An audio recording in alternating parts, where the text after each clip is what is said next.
We will remove the background around this character in Affinity Photo 2. First, select the Object Selection tool, then press Settings from the right. Under Segmentation, press Install.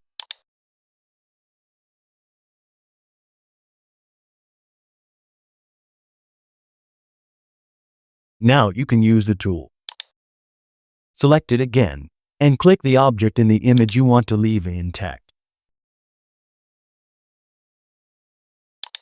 Wait for stripes to appear, then click it again until they turn green. From the right, click the mask layer. Background removed, but you may still see missed areas like this. Click the Selection Brush tool, then adjust its size. Hold the Alt key, then left-click the areas you want to remove.